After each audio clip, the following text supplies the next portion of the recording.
Just for a second, try to imagine a world without war, conflict, grief, or memory. Now, that's the premise of Lois Lowry's novel, The Giver. Since it was published in 1993, it's won nearly every major award for young adult literature. The Giver is assigned reading in thousands of schools. The movie version with Meryl Streep and Jeff Bridges opened this weekend. NPR's Netta Ulaby has more. The Giver's world is a scary, sterile world.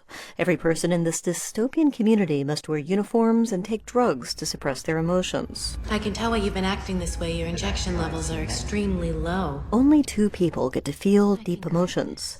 The receiver, whose job it is to remember humanity's history, and the giver, who passes those memories on. Everyone else has an orderly but colorless existence. I know that there's something more. Fiona. Something missing from our lives. No, not missing. Something that has been stolen from me and from you.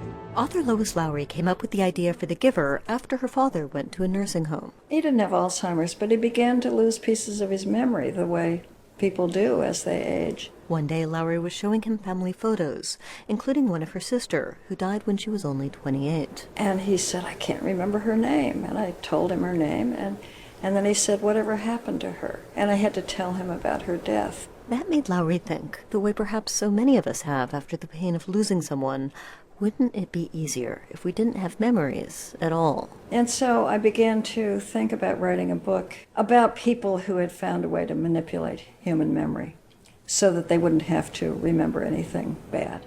Lowry's written a lot of books, more than 40, but none with the impact of The Giver. Since it was published over 20 years ago, it's sold more than 12 million copies.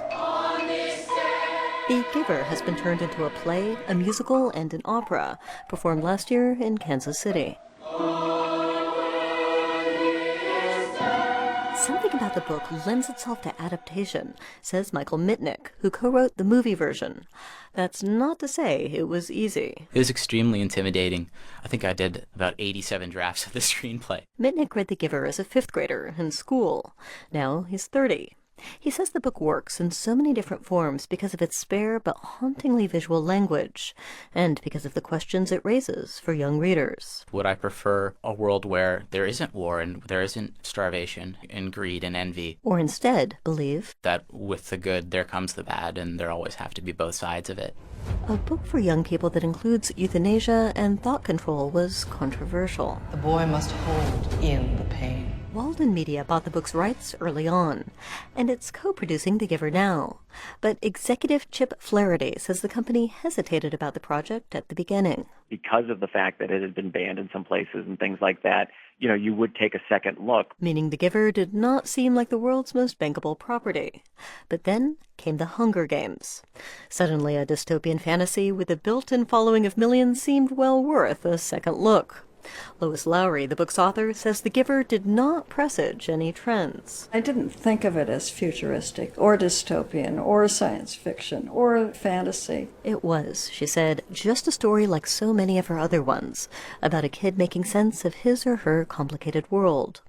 Lowry was a military brat who moved all over throughout her childhood, often after the school year had begun. So I would be thrust into a classroom as the new kid. Training her, she said, towards hypervigilance to each place's rules and culture. For example, in one school, the girls might wear their socks artfully scrunched down. And then you'd be in the next place and their socks were carefully folded over. It was important to know that. So I would observe those things. Lowry says that's what made her a writer.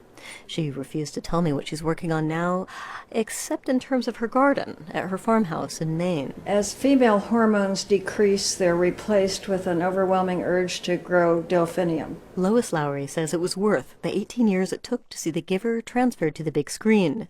And at 77 years old, she hopes it won't take quite as long to see the other books in the Giver series become movies too. Netta Ulaby, NPR News.